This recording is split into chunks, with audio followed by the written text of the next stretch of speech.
제가 후배고 어떻게 보면 또 학생 때부터 제가 그렇게 봐왔던 우리 목사님인데 또 제가 미국에 집회를 한 25년 다니면서 뉴욕에 가서 또 집회할 때 거기 또 공부하러 와서 같이 만났고 오랜 기간을 이렇게 같이 교제했던 아주 훌륭한 목사님입니다. 그래서 또 대전에서 이렇게 만났다가 서울에 이렇게 올라왔다고 하는 얘기를 듣고 한 번 좀 가봐야 되겠다 했는데 이렇게 불러주셔서 우리 여러 장로님과 우리 성도님 뵙게 된 걸 하나님께 영광 돌리고 감사를 드립니다.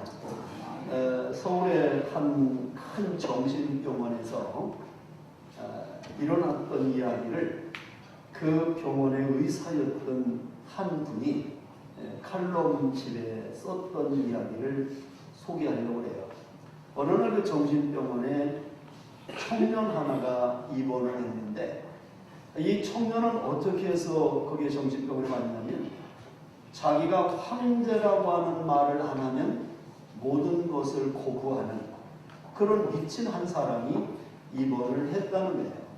그래서 의사가 와서 진료할 때도 황제님 진찰할 시간입니다. 또 간호사가 가서 약을 줄 때도 황제님 약 드실 시간입니다. 또 영양사가 가서 밥을 전달할 때도 황제님 식사 시간입니다. 하여간 황제라는 말을 하지 않으면 모든 것을 거부하는 그런 미친 청년이 그 병원에 들어왔다는 거예요.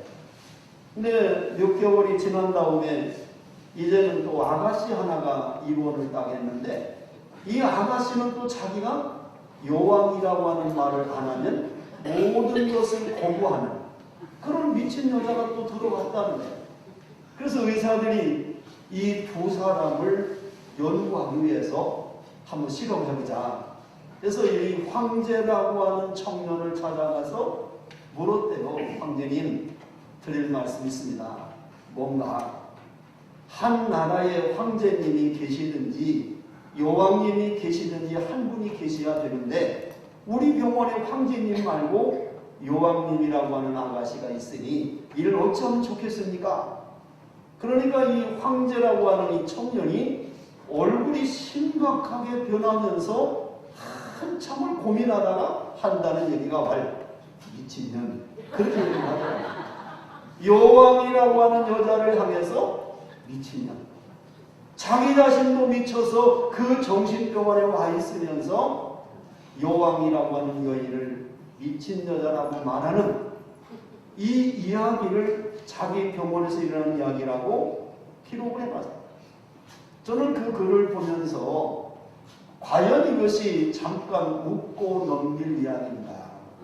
오늘을 살아가는 많은 사람들이 내가 누구인지 자신의 정체성을 모르고 오늘도 이 세상에서 방황하고 살아가는 사람이 얼마나 많으냐라고 하는 생각을 가져보게 됐어요. 제가 전도사 시절에 아이들한테 초등학교 아이들한테 주일학교에서 설교를 하고 다 같이 두 손을 모으고 기도하자. 기도하고 났더니 초등학교 1학년 8살 먹은 아이가 손을 딱 들더니 전도사님 아까 기도 시간에요? 야 눈 떴어요 하고 자기 친구를 눈 떴다고 이러더라고요. 그래서 제가 그랬어요. 기도 시간에 네 친구 눈 뜬 거 너는 어떻게 알았니? 자기도 눈 뜨고서 있으면서 야 눈 떴다는 거예요. 한마디로 말하면 자기 자신을 모르고 내가 누군가를 모르고 살아가는 것이 현대인들의 모습이 아닌가 그런 생각을 가져봐요. 제가 오늘 이 짧은 시간에 이 말씀을 가지고 전할 일이 너무 많아요. 그렇기 때문에 압축해서 말씀을 전하려고 해요. 오늘 여기 나와 있는 이 소돔성의 심판의 이야기는 뭐 신앙생활을 조금 하신 분은 다 알아요. 하나님께서 소돔 고모라를 불과 유황으로 심판해요. 예수님이 수없이 제자들에게 많은 사람에게 마지막 때에 일어날 일들을 이야기하실 때 이로 들었던 사건이 소돔 고모라의 멸망 사건이에요. 그래서 저는 이 소돔 고모라라고 하는 이 이야기가 단순히 성경에 기록된 이야기가 아니라 오늘 이 시대를 살아가는 우리 모든 성도들에게 이 시대를 바라볼 수 있는 하나의 그림자와 같이, 본보기와 같이, 거울과 같이 보여주시는 사건이다 라고 생각을 하고 있어요. 왜냐하면 로마서 15장 4절에 보면 성경에 기록된 이 모든 사건들은 마지막 시대를 살아가는 사람들에게 본을 보이기 위해서, 너희들이 그 성경의 이야기를 통해서 너희가 이 시대를 어떻게 살아가야 될 것인가를 깨달으라고 하나님이 기록해 주셨다.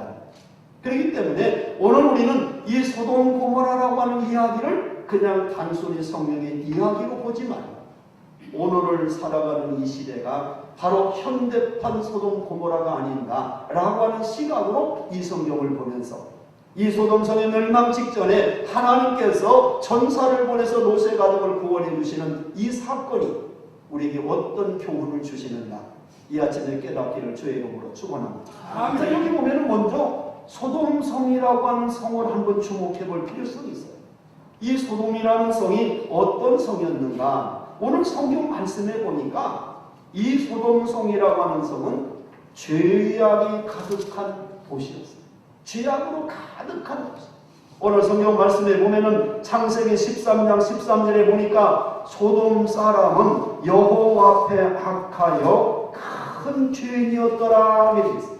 창세기 18장 20절에 보면 소돔과 고모라에 대한 부르짖음이 크고 그 죄악이 심히 무거우니, 오늘 창세기 13장 13절 18장 20절에 보면은 공통적으로 이 소돔성이 죄가 가득 찬, 하나님의 거룩한 눈으로 더 이상 두고 볼 수 없는, 하나님의 심판할 수밖에 없는 죄악으로 가득한 도시였다.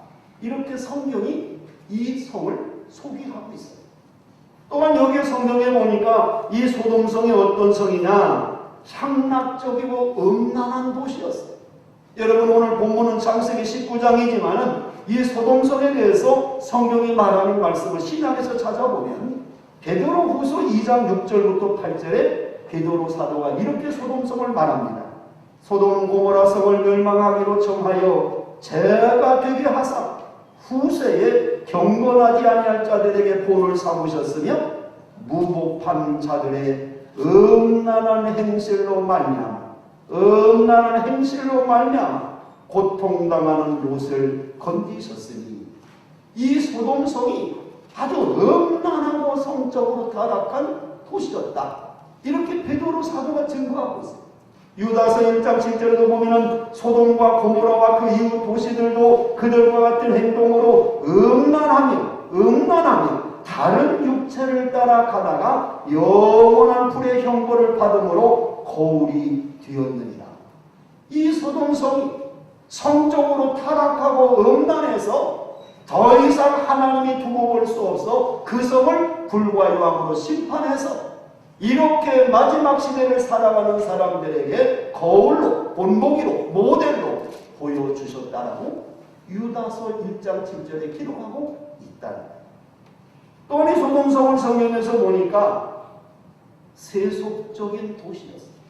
이 세속적인 도시라고 하는 말은 무슨 말이냐면, 하나님에 관해서, 영적인 일에 관해서 관심이 없고 오직 세상적인 일에만 관심을 두는 삶, 그런 도시가 소돔성이었다. 특별히 누가복음 17장 28절에 보면은 예수님께서 제자들에게 가르쳐주면서 마지막 때에 일어날 이야기를 이 소돔성을 예를 들어서 말씀하시면서 이렇게 가르칩니다. 또 롯의 때와 같으리니 사람들이 먹고 마시고 사고 팔고 심고 집을 잇더니 롯이 소돔에서 나가던 날에 하늘로부터 불과 유황이 비오듯 하여 그들을 멸망시켰느니라. 여러분, 성경에 예수님께서 제자들에게 마지막 때가 될 때에 세상이 어떻게 되는가를 가르쳐 주시면서, 마지막 때가 되면은 소돔성과 같이 되는데, 소돔성이 어떻게 될 줄 아느냐? 먹고 마시고 시집가고 장가가고 사고 팔고 집 짓고 허물고. 우리가 질문할 때, 아이 목사님, 세상에 먹고 마시고 시집가고 장가가고 사고 팔고 집 짓고 허무는 거 당연하지 않습니까? 이렇게 질문할 수 있어요. 주님이 하시는 말씀의 의도를 알아요. 마지막 때가 되는 사람들은 영적인 일에 관심이 없다는 것입니다. 하나님에 대해서 관심이 없다는 것입니다. 어떻게 하면 이 땅에서 잘 먹고 잘 지내고 어떻게 하면 따뜻하고 배부르고 즐겁게 살 것인가. 세상적인 것에만 관심이 있지 영원한 것에서 내가 죽은 이후에 내 인생이 어떻게 될 것인가라고 하는 영적인 일에 관심이 없습니다. 오직 세상에 먹고 마시고 시집가고 장가가고 사고팔고 집 짓고 오는 이런 일에만 관심을 갖는 그런 세상, 그런 세대가 온다고 주님이 가르쳐줍니다. 그러니까 한마디로 말하면 이 소돔성이라고 하는 성은 죄악으로 가득한 도시, 성적으로 타락하고 음란한 장락적인 도시, 영적인 일에는 관심이 없고 오로지 이 세상에서 먹고 마시고 즐기고 살아가는 일에만 관심이 있는 세속적인 도시, 이것이 바로 소돔 고모라라고 하는 도시의 모습이었다고 성경이 증언하고 있다는 것입니다. 그러면 오늘 우리가 살아가는 이 세상을 바라보세요. 더 좁혀서 대한민국을 바라보십시오. 오늘 대한민국이 거룩하고 순결하고 정말 구별된 삶을 삽니까? 매일같이 나오는 뉴스 내용은 너무너무나 끔찍한 죄악들이 수도 없이 일어나고 있습니다. 전 세계적으로 봐도 집단 학살을 시키거나 살해하는 일들이 부지기수입니다. 사람을 죽여도 아주 잔인하게 토막살인을 해서 죽이는 이 세상 자체가 지금 죄로 가득 차 있습니다.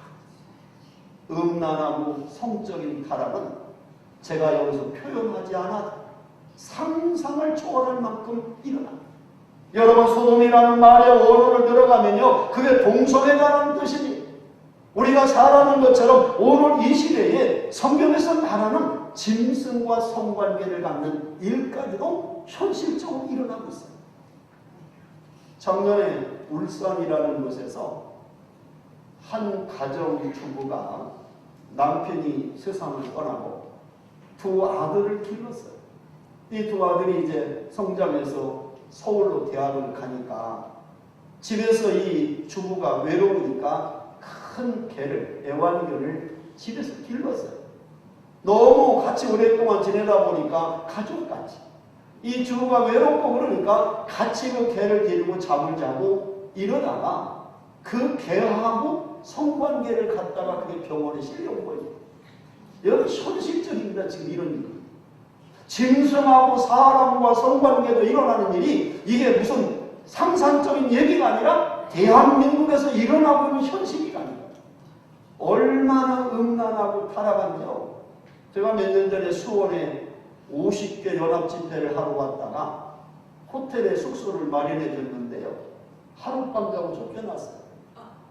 왜 나가라고 하냐니까 하루에 4팀 이상이 내가 잠자는 그 호텔 방에 거쳐간대, 낮에. 생각을 해보세요. 그 호텔에 하루에 서너 팀이 거쳐간다는 것이 부부가 와도 1시간, 2시간 있다 합니까? 지금 요즘 세상이요, 표현을 할 수가 없어. 내 강단에서 너무나 성적으로 타락하고 음란한, 말로 표현할 수 없을 만큼 대한민국은 음란 공화국입니다. 그런가 하면 오늘날 정말 우리 모든 사람들이 하나님에 대해서 영적인 일에 관해서 관심이 있습니까? 어떻게 하면 좋은 집에서 좋은 차 타고 어떻게 하면 더 편안하게 세상적으로 먹고 마시고 시집가고 장가가고 사고 팔고 집 짓고 하면은 이런 일에만 집중하지 내가 영적인 일에 대해서 관심을 갖느냐? 한마디로 말해서 우리가 살아가는 이 세상, 우리가 살아가는 대한민국은 현대판 소돔 고모라와 조금도 다를 것이 없다. 근데 여기서 참 중요한 것은 뭐냐면 이 소돔성에 없는 것이 너무 많이 있더라고요. 그게 뭐가 없었나? 이렇게 세속적인 도시, 음란한 도시, 죄가 관영한 도시인 소돔성에 정말 없는 것이 뭔가? 이 성경 찾아보니까 의로운 사람이 없었어요. 여러분, 우리가 창세기 18장에 보면 하나님의 천사가 소돔성을 심판하러 오는 중에 아브라함을 만나게 됩니다. 이 아브라함이 소돔성에 멸망한다는 것을 알았어요. 그래서 창세기 18장에 보면 아브라함이 하나님께 기도하는 이야기가 하나님이 죄악의 도성인 소돔성을 멸망시킨다는 거 이해합니다. 그런데 그 소돔성 안에 의로운 사람도 있지 않습니까? 어떻게 의로운 사람과 죄인을 같이 심판하시려고 합니까? 그래서 아브라함이 이렇게 간청합니다. 하나님, 만약에 소돔성에 의로운 사람이 50명만 있다면 어떻게 하시겠습니까? 아브라함, 내가 소돔성에 의로운 사람 50명만 있다면 내가 이 성을 용서해 주겠다.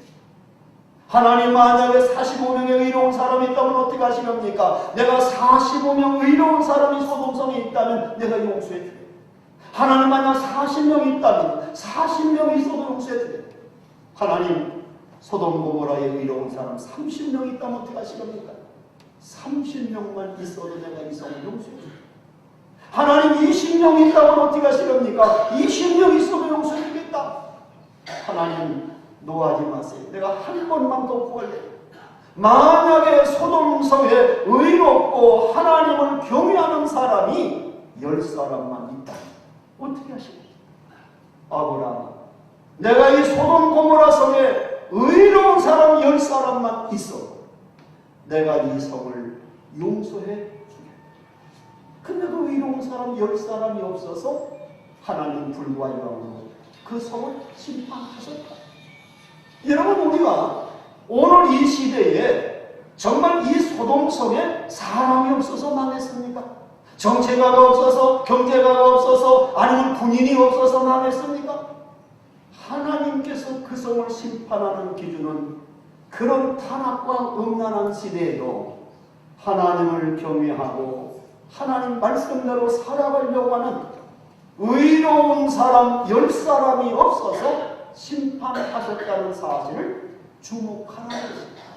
오늘 이 시대에 이렇게 타락하고 범죄하고 음란하고 세속적인 이 대한민국, 더 나아가 전 세계에 하나님이 찾으시는 것은 사람 중에 어떤 사람이냐, 정말 이 시대와 같이 따라가지 않고 세상의 유행, 세상의 풍습, 세상의 삶의 모습대로 따라가지 않고 하나님 중심으로, 말씀 중심으로 오늘도 거룩과 구별되고 성별되게 살아가기 원하는 의롭다라고 인정받는 사람이 얼마나 있느냐가 그 나라, 그 시대를 죽일 수도 있고 살릴 수도 있는 판결의 기준이 된다는 거예요. 여러분, 우리가 이 시대에 하나님이 여러분을 보실 때 정말 이 대한민국, 내가 의로운 사람, 이 사람들 때문에 이 성을 내가 사하여 주겠다고, 바로 여러분들이 하나님이 보실 때 의로운 사람이라고 인정받을 수 있는 삶을 살고 있느냐?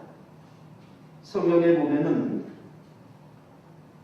예루살렘을 하나님이 심판하실 때 에레미야가 눈물로 나라와 민족을 위해서 기도하지 않습니까? 근데 에레미야서 5장 1절에 에레미야에게 하나님 이렇게 말씀을 하세요. 에레미야, 너는 예루살렘 거리로 빨리 왕래하며 그 넓은 거리에서 찾아보고 와라.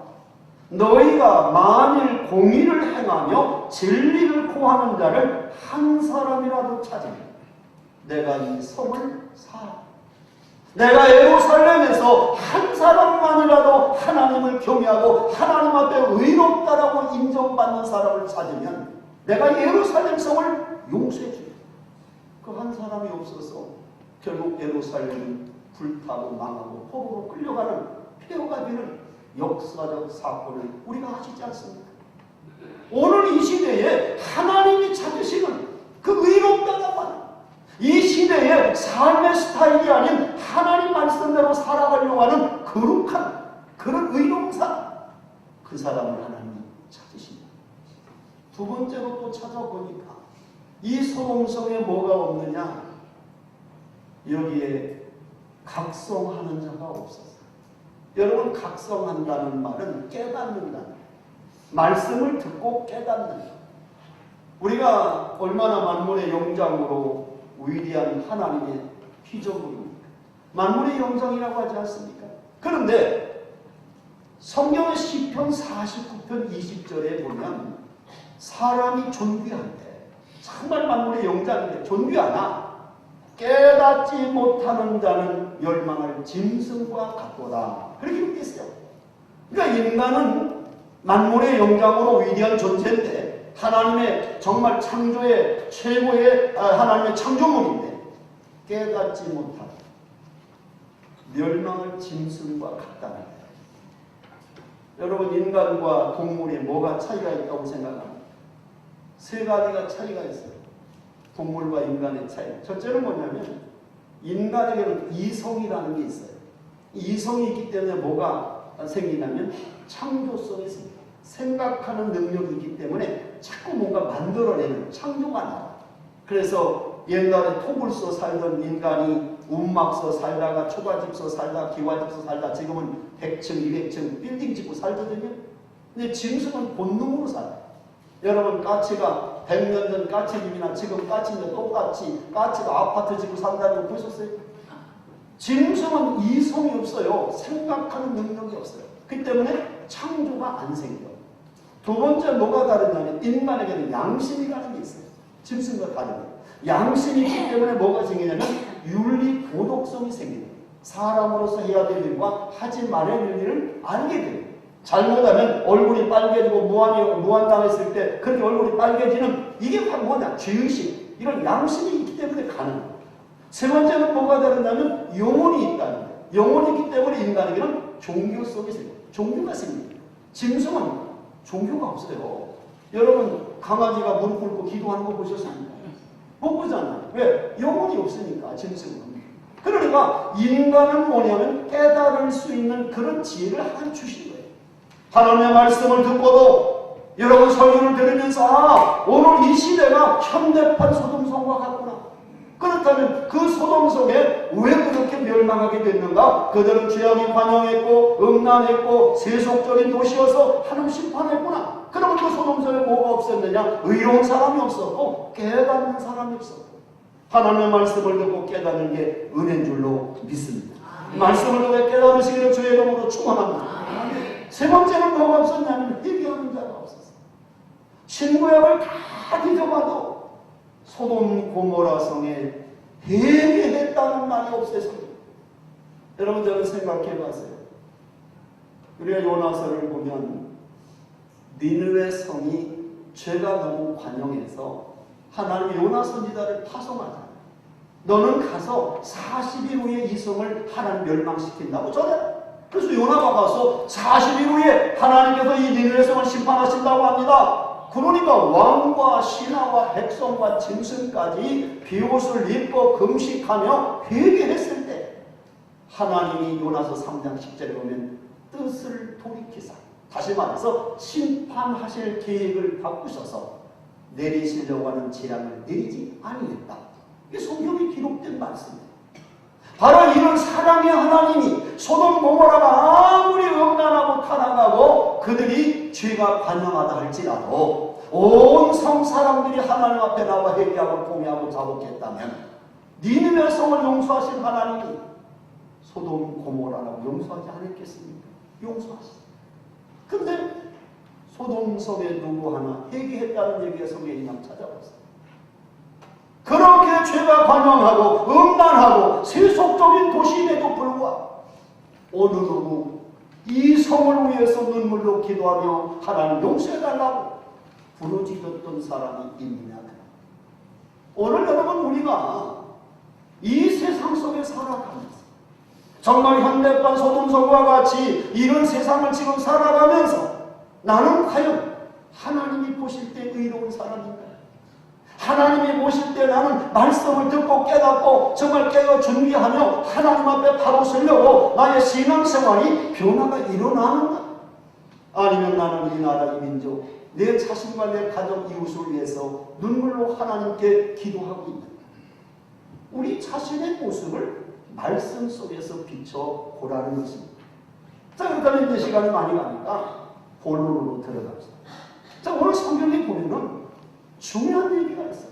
그게 무슨 얘기냐면 하나님께서 이제 소돔성을 멸망하기 위해서 천사를 보냈는데 아브라함의 중보 기도로 그 소돔성의 롯의 가정을 하나님이 구원하시기 위해서 천사를 시켜서 롯의 가정을 뽑아내려고 합니다. 소돔성에서 건지시려고. 그래서 소돔성에 가서 롯에게 이 성이 불과 유황으로 하나님 심판하니 속히 빨리 이 성을 빠져나가라 막 재촉을 해요. 그런데 롯은 안 나가려고, 계속 안 나가려고, 소돔성을 안 나가려고 짓지 않아. 성경 말씀 보세요. 오늘 본문 창세기 19장 15절 말씀 봅니다. 자, 15절 말씀 제가 보겠습니다. 동틀 때에 천사가 롯을 어떻게 해요? 재촉하여 이르되 일어나 여기 있는 네 아내와 두 딸을 이끌어내라. 이 성의 죄악 중에 함께 멸망할까 하노라. 16절 시작. 그러나 롯이 뭐했어요? 진짜 저는 이 말씀을 읽다가 여기에서 꽂힌 거예요. 왜 하나님은 심판하기 위해서 지금 천사를 보내가지고 불과 유황으로 이 성을 심판하려고. 그래서 아브라함의 중보기도 때문에 롯의 조카 롯을 건져주시기 위해서 롯아 빨리 나가라, 이 성과 함께 멸망할까 두렵다, 나가라 재촉하는데 롯은 안 나가려고 자꾸 머뭇거렸으니까 여기에 이 본문에서 굉장히 도전을 받게 됩니다. 왜 롯이 하나님의 사자가 와서 빨리 나가라고 재촉하는데 안 나간다라고 소돔성에 머뭇거리고 있었을까? 그 이유가 뭘까? 오늘날 우리가 왜 하나님 중심으로, 말씀 중심으로, 성경 중심으로 살지 못하고 왜 아직도 세상 속에 머물러서 계속 머뭇거리고 있는 그 이유가 뭘까? 오늘 롯을 통해서 찾아보려고 해요. 그리고 오늘 우리가 이 소돔 같은 세상에 아직도 발을 떼지 못하고 머뭇거리고 있는 이유가 같지는 않을까? 함께 생각하면서 여러분이 하나님 중심으로, 말씀 중심으로, 성경 중심으로 정말 이 시대에 하나님이 찾으시는 의로운 사람으로 세워지기를 주의 이름으로 축복합니다. 자, 그러면 과연 왜 롯이 머뭇거렸을까? 이유를 찾아보려고 합니다. 첫 번째 이유입니다. 따라합시다. 물질에 대한 미련 때문입니다. 자, 롯이 왜 천사가 막 재촉하는데 죽는다 빨리 나가라 그러는데 왜 안 나가려고 자꾸 소돔성에 머뭇거렸을까? 첫 번째 이유는 물질에 대한 미련 때문에 그렇습니다. 사람이요, 물질에 마음이 가게 돼 있어요. 그래서 성경에 보면은 마태복음 6장 25절에 나오죠.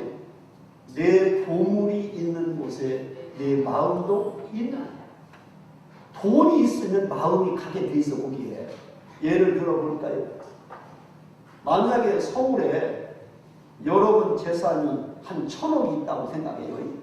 1,000억을 갖다가 내가 예를 들어서 국민은행에 입금을 시켰어. 저금을 했어. 그러면 여러분이 서울 시내 가서 내가 돈 넣으면 그 국민은행 앞에 지나갈 때 쳐다보고 지나갈까? 그냥 지나가. 100% 쳐다보고 지나가. 왜? 다른 은행 다 망해도 내 돈 들어있는 이 은행은 망하면 안 돼. 왜? 내 돈 들어있기 때문에. 내가 주식 투자를 했으면 내가 산 주식이 올랐나 내렸나 관심이 있을까 없을까? 반드시 관심이 있어요. 내 돈 들어가 있습니다. 사람은요, 물질이 있는 곳에 마음이 가는 주님 말씀이 지켰습니다.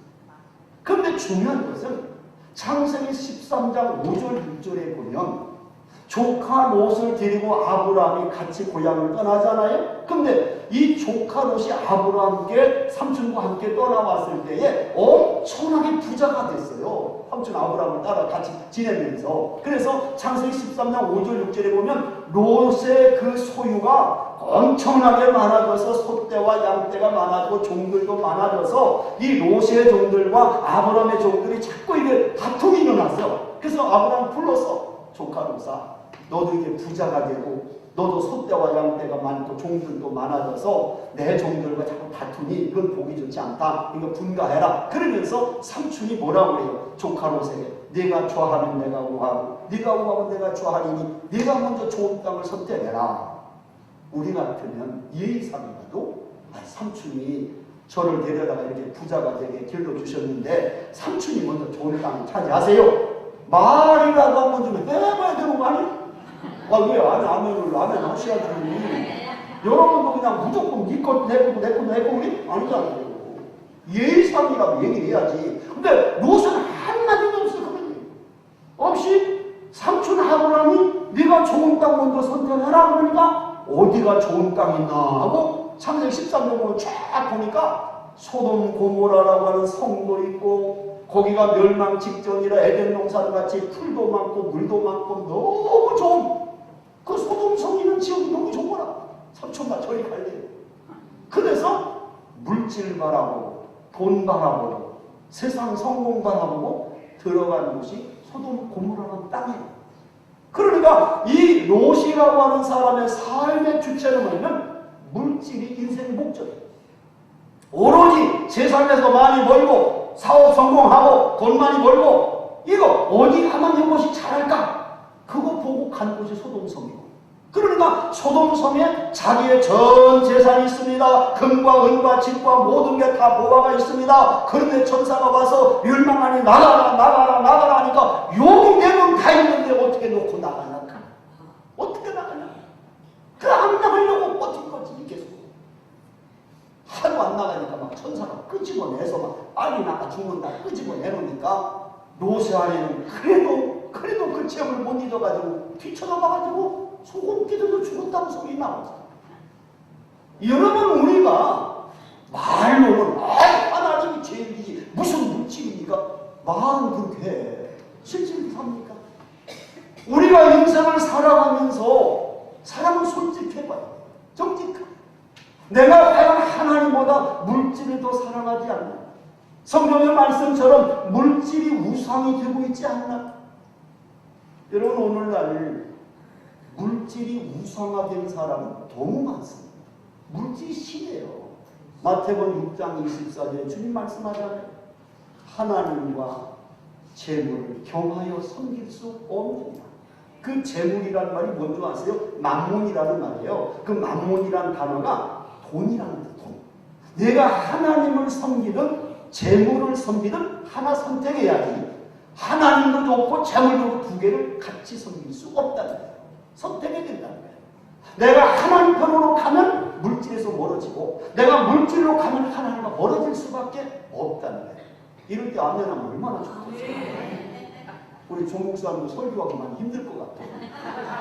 우리 교회는 아멘도 따블로 아멘 따블로 해.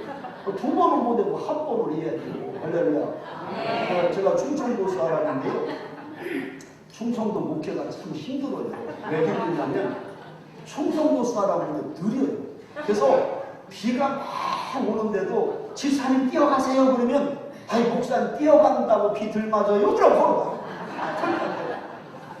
또 가서 전례 보면 예수 믿으시는 통과하면 알았어요. 대답은 잘하는데 10년 가도 그건 안 나와. 그냥 알았어요 해놓고 교회에서 하루를 재면한 일이 많으세요. 가만히 있다가 집에 가서 주무실 때 희죽희죽 딱 부서요. 왜 오냐고 그러면 아까 강사님이 이렇게 재밌게 얘기했다.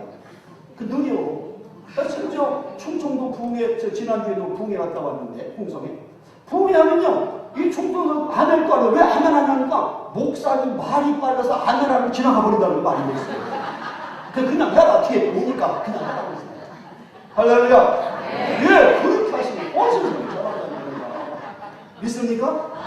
예, 제가 36개국 부흥회한 사람이고 미국은 25년 동안 매년 한두 달씩 집회한 사람이요. 괜찮은 사람이요. 경주에서 뭐 선한 것이 나오냐 이러시면 안 돼요. 할렐루야. 내가 미국 워싱턴에가 집회하는데 그러더라고요. 첫날 딱 집회하고 뒤에 앉아서 제물에 앉았었더니 내가 강사인 줄 모르고 교회 교인이 오더니 딱 뭐라고 하시면 장사 기르더라고. 무슨 경주에서 미국 워싱턴까지 부흥회하러 왔냐는 거예요. 그러니까 뭐 시골에서도 워싱턴 미국 수도까지 왔냐는 거예요. 기분 되게 나쁘지 내가. 그래서 내가 나와서 첫 시간에 그랬어요. 나는 한국의 경주 시골에서 온 게 아니라 신라천년 수도에서 왔습니다. 그래서 맞잖아요. 신라천년 수도가 경주요. 청년 수도. 할렐루야. 그러니까 사람을 편견을 갖고 보면 안 되는 거예요. 네. 목회자가 뭐 서울에 있는 목사만 훌륭한가? 하나님을 쓰시는 사람이 훌륭한 거죠. 그러니까 여러분도 혹시라도 뭐 나산에서 선한 것이 나왔냐? 이런 편견 가지면 안 돼요. 하나님께서 경주가 됐던 대전이 됐던 서울이 됐던 이 시대에 하나님 쓰시는 주의 종이 누구냐 이게 중요한 거죠. 열린 마음 갖고 아멘하고 받으시라고. 할렐루야. 예, 이제 5회 나와서 아멘 더 잘하고. 됐습니까? 예, 보세요. 자, 그러면 이 물질을 무상화하지 마라. 또 물질의 탐심을 물리쳐라. 물질이 인생의 목적이 되게 하지 마라. 물질에 소망을 두지 마라. 이게 다 성경에서 주는 얘기예요. 이 얘기하면 끝도 없어. 근데 한마디로 쉽게 얘기를 할게요. 제가 가르쳐 보니까 물질하고 사람하고의 관계는 어떤 것이 있냐면 배와 물의 관계가 같아요. 우리가 배를 만들어서 그 운동장에 놔두면 아무 의미가 없잖아요. 수천억을 들여서 배를 만들어서 배가 떠가기 위해서는 뭐가 있어요? 물이 있어요. 물이 반드시 있어요. 그러니까 우리가 인생을 살 때 예수 믿는 사람도 물질이 필요한 거예요. 물질 없으면 못 살아요. 물질이 있어요. 배가 물이 필요한 거잖아요.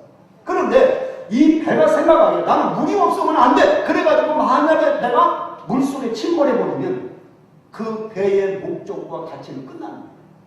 배는 아무리 물이 필요하다고 해도 물속에 침몰하는 게 목적이 아니라 물에 떠서 사람도 실어 나르고 짐도 실어 나르는 게 목적이다. 믿습니까? 내가 인생을 살아가면서 돈이 필요하지만 그 돈이 인생의 목적이 아니라 하나님의 영광과 하나님의 나라와 하나님의 역사를 이루어 나가기 위해서 그 물질이 필요한 거지 그 물질이 인생의 목적이 돼서는 안 된다. 믿으십니까? 어느 시골 5인장이 벌어졌대요. 그래가지고 장이 막 서서 사업하고 막 그러는데 갑자기 시장을 못 파는 지게꾼이 지게를 좀 막 뛰어가는 거예요. 그래서 사람들이 장보다 말고 저기 뭔 일 있네 하고 지게꾼이 간 방향을 막 쫓아가는데 앞에서 막 지게꾼이 뛰어가고 뒤에 한 5, 60명이 장보다 말고 우르르 몰려가는데요. 한참 따라가다 보니까 지게꾼이 지게를 딱 받쳐놓더니 화장실로 싹 가더라고요. 지게꾼 화장실 가는데 왜 5, 60명이 쫓아갑니까? 왜 쫓아가냐는 말이죠. 오늘 우리가 왜 사냐? 내가 왜 돈을 버냐? 왜 직장 다니냐? 목적이 분명해야 돼. 인생의 목적.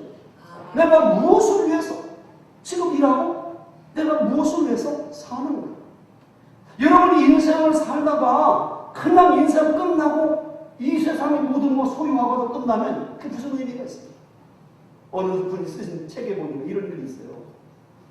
6.25 때 북한에서 남쪽으로 오셔서 하수구 청소를 해가면서 돈을 벌고 쓰레기장에서 음식을 골라서 먹어가면서 돈을 벌었던 이름을 대면 여러분이 다 아는 우리나라 준재벌이 있어요. 이분이 돌아가셨어요. 근데 아들들이 아버지가 그 일본은 그 사업이 엄청난 재벌이니까 경기도 광주에다가 왕릉처럼 묘를 잘 쓰고 조경을 잘 해놓고 비석을 세우는데 비문을 쓸래 이러면 별 생각 안 납니다. 그래서 이 아들이 자기 알고 있는 문학 박사를 찾아가서 우리 아버지 비석에다가 비문 하나 좀 써달라고. 근데 아버지가 뭐 했나? 이따가 와서 돈 벌다 가셨지. 뭔가 사회를 위해서 국가를 위해서 뭐 한 게 있을 거 아니냐. 돈 벌다는 것밖에 없다고. 그게 못 써준다고. 뭔가 아버지가 돈 벌고 있다고 해서 뭘 한 게 있어야 쓰지. 아무것도 한 게 없는데 어떻게 쓰냐. 그러니까 그래도 써달라. 그래서요, 그 문학 박사님이요, 6자를 써줬대요. 비문에다가, 그 재벌 비문에다가. 뭐라고 썼느냐? 먹다, 살다, 죽다. 여러분, 먹다, 살다, 죽는 건 짐승도 먹고 살다 죽어요. 내가 이 세상을 떠났을 때 뭔가 이 세상에 남길 만한 가치 있는 일을 하고 가야 될 거 아니냐고. 돈이나 긁다가 네 것도 내 거, 내 것도 내 거 하나가 묻고 가면 그 사람 똑같이 짐승처럼 먹다 살다 죽은 것밖에 뭐 있어요. 사람이 이 땅에 산다는 것이 믿음으로 산다는 것이 이 세상 것이 만약에 나 인생의 전부라면 예수 믿는 사람같이 어리석고 비참한 사람이었어요. 바울의 고백처럼. 내가 부활이 없다면 영원한 생명 없고 구원이 없다. 오늘 여러분 이 세상을 살아가는 이 삶에 이 세상 중요해요. 이 세상에 대해서 왜 내가 지금도 머뭇거리고 이 세상을 놓지 못하고 있는 물질 때문에. 물질 때문에. 그리고 돈 때문에 아직도 하나님 중심으로 못 살고 말씀대로 못 살고 있는 우리의 모습이 아닙니까? 두 번째, 왜 롯이 그 소동성을 안 나가려고 지체하며 머뭇거렸을까? 두 번째는 말씀에 대한 불신 때문에. 말씀에 대한 불신. 하나님의 전사가 와서 이성을 빨리 떠나라. 이성왕과 멸망할까 두렵다. 빨리 나가라고 지체하지만 나가라고 하는데 안 나가는 거예요. 설마 불가리방이 떨어질까? 이렇게 살기 좋은 이 소돔성에. 그럼 안 나간 거예요. 하나님의 말씀, 천사를 통해 주시는 하나님의 말씀을 믿지 못하기 때문에. 성경에 보니까요. 하나님 말씀 믿습니까? 대답을 해요. 믿습니다. 목사님 다 믿습니다. 근데 실제 믿냐면 안 믿어요. 머리로는 알고 있는데 실제는 안 믿어요. 말로는 믿는다고 하면 안 믿어요. 오늘 성경도 보니까요. 하나님의 말씀을 받는 몇 종류가 나와. 성경에 보니까. 첫 번째는 뭐냐면 하나님 말씀이 들려질 때 농담으로 받는 사람이 있어요. 오늘 성경에 보니까 롯이 천사를 통해서 성이 멸망한다는 사실을 알고 자기 두 딸과 정원한 사위를 찾아갔어요. 여보게 하나님의 사자가 말하는데 이 성이 불과 여보로 멸망한데 이거 빨리 우리와 함께 나가자. 그러니까 사위들이 뭘 하세요? 장인이면 농담하지 마세요. 이렇게 살기 좋은 이 소돔성이 왜 멸망합니까? 왜 멸망합니까 이 성이? 한번 보세요. 19장 14절 같이 봅니다. 19장 14절 창세기 19장 14절 롯이 나가서 그 딸들과 결혼한 사위들에게 말하기를 이를 여호와께서 이 성을 멸하실 터이니 너희는 일어나 이곳에서 떠나라 하되 시작 그의 사위들은 농담으로 그러겠다. 하나님의 말씀을 들으면서 목사님 그게 말되니 무슨 이렇게 좋은 살기 좋은 세상이 망합니까? 무슨 대한민국 이 세상이 마지막이 옵니까? 이렇게 살기 좋은데 하나님의 말씀을 농담으로 받는 사람들이 있어요. 오늘은 있습니다. 하나님의 말씀을 아무리 전해도 하나님 깨어서 바로 하나님 중심으로 말씀 중심으로 살아야 됩니다라고 아무리 외쳐도 목사님 수십 년 동안 들었어요. 다들 안 망한다. 이렇게 좋은 사람이 망합니까? 롯의 사위처럼 이렇게 좋은 소돔 속에 왜 망합니까? 농담하지 마세요. 여러분 농담으로 하나님 말씀 받지 않습니까? 제가 미국에 가서 들은 얘기를 소개할게요. 미국은 땅이 원체 넓어요. 그러다 보니까 도시가 아닌 거의 교회가 단층 땅입니다. 그래서 교회 예배당, 교육관, 또 체육관 다 이렇게 단층으로 쳐요. 그래서 나무로 쳐요. 미국 교회. 그래서 이 목사님이 주님의 재림에 대해서 계속 설교를 해도 그들이 안 믿더라는 거예요. 목사님 2000년 동안 주님 안 오셨는데 무슨 주님 오신다고 자꾸 그러니까. 그래서 이 목사님 너무 괴로워 와가지고 하루 장로님하고 짰대요. 장로님 내가 이번 주일에 조용하게 찬양도 하고 조용하게 기도하고 설교도 조용조용 하다가 갑자기 설교 중간에 예수님이 재림하십니다 라고 외칠 테니까 이 나무 천장에 올라가 그 천장에 올라갔다가 몽둥이로 막 천장 우당탕탕탕 두드리세요. 이 아픈 애들이요. 그래서 그날 목사님 다 같이 묵도하심으로 예배를 시작하겠습니다. 찬송도 조용하게, 기도도 조용하게, 성경 공부도 조용하게, 설교도 조용하게 하다가 11시 반쯤에서 갑자기 예수님이 재림하십니다. 그러니까 천장에 올라가 있은 그 장로님이 막 몽둥이로 천장 막 우당탕탕탕 두드리니까 한 300명 모인 교회가 난리가 나가 예배보다 말고 막 우는 사람, 회개하는 사람, 튀어나가는 사람 뭐 난리가 나고요. 5사람만 아멘 주 예수여 오시옵소서 그 맞춰주라는 거예요. 내가 그 얘기 듣고요. 야 한국 땅을 실험해봤으면 좋겠다. 우리 행복한 교회도 조목사하고 실험해봐. 여기 뚜딩 죽었나? 천장에 세면이 우당탕탕 두들 때 얼마나 사람들이 정말 튀어나가고 회개하고 주님 이 시간에 오신다면 나는 부끄러울 것이 없이 주님 맞이할 수 있다. 하나님 앞에서 내 인생에 오늘 죽음이 내게 온다고 할 때 내가 과연 하나님 앞에 부끄러움 없이 갈 수 있는가? 잘했다 칭찬받는 청지기로 내가 갈 수 있는가? 한번 생각해 보라는 거예요. 자기 자신. 주님만을 오신다. 내가 오늘 인생이 끝난다. 나는 하나님 앞에 갔을 때 정말 떳떳하게 갈 수 있나? 내 신앙생활이 하나님 앞에 정말 부끄러울 것이 없는 착하고 충성된 종이라고 인정받을 수 있나? 우리가 한번 자신을 돌아보요.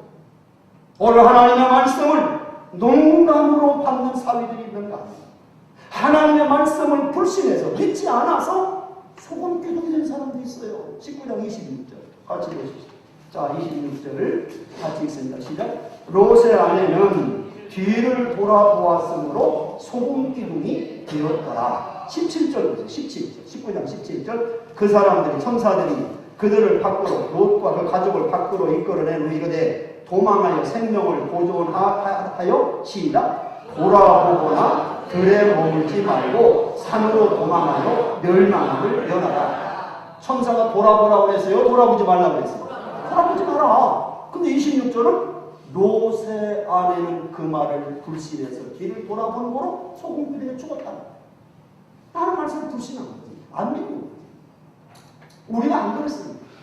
하나님의 말씀을 듣고 하나님 말씀을 공부하고 하나님 말씀을 잘 알면서 그 말씀대로 살아도 말이야. 안 살잖아요. 안 살잖아요. 설마 그런 일이 있습니다. 안 살죠. 하나님의 말씀에 대한 불신 때문에 결국 그 성을 나가라고 하는 천사의 강, 빨리 나가라 제쳐가는데 안 나가요 하고 계속 머뭇거리는 지체. 롯의 모습, 원래 우리들의 모습이 아닌가를 생각해 보자. 마지막 12시에 끝내야 된다고 해서 최대한 낮추고 왔는데 이거 불리한 거 조금만 한 3분만 더 하려고. 됐죠? 예. 마지막은 뭐냐? 따라가세요. 심판에 대한 무지 때문에. 심판에 대한 무지. 심판을 알지 못하기 때문에. 만약에 우리가 여기 있을 때에 지진이 앞으로 10분 후에 여기 지진이 나서 땅이 다 갈라지고 다 집이 무너진다. 그럼 여기 앉아있겠어요? 튀어나가지. 근데 하나님의 심판은 자꾸 가까워 오는데 롯의 가정은 진짜 하나님 심판이 오겠어? 하고 그 심판을 믿지 못하는 그 말씀 심판에 대한 무지 알지 못하는 하나님의 심판은 다가오는데 이 롯의 가정은 그걸 못 믿었다. 확신을 못했다. 설마 심판이 오겠어? 무지. 심판을 알지 못한 것. 그 때문에 머뭇거리고. 여러분 우리가 이 시대라고 하는 건요. 여러분 하나님께서 재림에 대해서 어떻게 비유합니까? 도적같이 온다고 해서 도적같이. 도적이라고 하는 그 왜 썼는가? 저는 처음에 굉장히 마음이 안 좋았어요. 주님께서 천사장과 호령과 나팔로 구름 타고 이 땅에 오신다고 하는데 아니 도적같이 온다는 게 뭡니까? 도적이 뭡니까? 하나님께서 감동을 주셔요. 야 도적이 뭘 줄 알아? 도적은 예고 없이 간다. 예고 없이. 도적이 여러분 집에 가면 집사님 내가 내일 새벽 3시에 잘 지켜요? 그런 도적이 있어요. 새벽에 갈지 낮에 갈지 초전에 갈지 한밤중에 갈지 모르잖아요. 예고 없이 가는 게 도적 아니에요. 주님 재림도 마찬가지예요. 예고 없이 온다. 또 도적은요. 남의 집에 가서요. 귀중한 것만 가지고 가는 거예요. 도적이 남의 집에 가서 쓰레기통 들고 나오는 도적 봤어요? 가장 값지고 귀중한 것만 가지고 가죠. 주님이 이 땅에 다시 오실 때는 인류를 심판하시고 구원받은 하나님 사람을 데려오는 거예요. 아무나 데려오는 게 아니라. 할렐루야. 또 도적은 한번 그 집에 가면 다시 가지 않는 것처럼 주님이 한번 재림하시면 또 다시 와서 또 3번, 4번 오시는 거 아니라는 거예요. 주님 재림하셨을 때 우리가 휴거되고 구원받은 사람은 공중 혼인잔치에 들림받아 주님과 함께 영원한 삶을 누리는 이 축복을 받기 위해서 주님이 도적같이 오실 때 맞이할 수 있는 신부가 되어야 되지 않냐. 그래서 마태복음 25장 1절부터 13절에 열처녀 비유가 나오다. 10명의 처녀가 신랑을 만나 나갔을 때 신랑이 더듬어다 졸고 자는데 갑자기 신랑이 오다. 그래서 등을 켜보려니까 미련한 5처녀는 기름을 등만 들고 갔고 기름을 준비 못해서 불이 꺼져가니까 지혜로운 자보고 좀 나눠달라. 나눠줄 수 없다. 다 모자라니까 사와라. 그래서 미련한 5처녀가 기름을 사러 간 동안에 신랑을 왔고 준비된 5처녀는 혼인잔치에 들어가고 문을 닫혔다. 그 10처녀 비유 아닙니까? 나는 그 10처녀가 우리 성도들이라고 생각해요. 신랑이 다시 오시는 재림의 예수라고 생각해요. 근데 10처녀가 우리의 모습이라고 잘 보세요. 처녀가 공통점이 있다고 생각해요. 첫째는 뭐냐? 이름이 같았어요. 처녀라는 이름. 두 번째는 소지품이 같았어요. 똑같이 등을 들고 있었어요. 세 번째는 장소가 같았어요. 같은 장소에 있었어요. 네 번째는 태도가 같았어요. 다 조이며 자랐어요. 다섯 번째 목적이 같았어요. 신랑을 맞은 거예요. 그러니까 지금 10명의 처녀가 이름도 같고 소지품도 같고 장소도 같고 태도도 같고 목적도 같았어. 그런데 5명은 신랑을 맞이했고 5명은 못 맞이했다. 그럼 바꿔서 오늘 우리의 뭐라고 예수 믿는 성도 이름이 같아요? 또 같은 장소 교회 행복한 일 같이 앉아있어요? 또 소지품 성경 찬송 갖고 다녀요? 태도 주님 오시는 거 목적 다 기다리고 있어요? 근데 갈라질 수 있다는 거예요. 갈라질 수 있다. 맞지? 그러니까 와서 이 자리에 와서 앉았다 간다고 되는 것이 아니라 정말 주님 오실 때 맞이할 수 있는 지혜로운 5 처녀와 같이 준비된 자가 되어야 아멘. 그래서 주님 오실 때 아멘 주 예수 오시옵소서 언제 오시든 맞이할 수 있다. 영원히 살 것처럼 꿈을 꾸되 오늘이 내 인생의 마지막 날인 것처럼 준비하고 살아가는 인생. 한 번 흘러간 물을 물러방을 다시 돌릴 수 없는 것처럼 우리의 인생은 되돌릴 수 없는 거예요. 우리가 한 번 인생은 왕복표가 없다고 하잖아요. 한 번 가면 끝은 편도편밖에 없다. 우리의 인생은 연습도 없고 앵콜도 없고 리허설도 없는 한 번 사는 인생이기 때문에 오늘이라는 이 날이 내 인생의 마지막 날인 것처럼 깨어 기도하고 준비하고 주님 오실 때 부끄럽지 않는 삶을 살도록 날마다 나를 적극적시키는 이런 아름다운 하나님의 사람들이 되길 주의 이름으로 축복합니다. 아멘. 기도하십시오.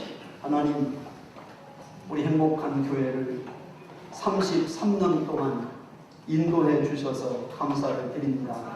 오늘 특별히 충계 성회를 통해서 머뭇거리는 인생이라는 제목으로 첫 시간 말씀을 나누었습니다. 오늘날 우리가 살아가는 이 세상은 소돔 고모라 같은데 우리가 왜 이 세상에 발을 떼지 못하고 머뭇거리고 있는가? 롯의 모습을 통해 우리의 자신을 돌아보는 귀한 시간 되게 해 주옵소서. 예수님의 이름으로 기도하옵나이다. 아멘.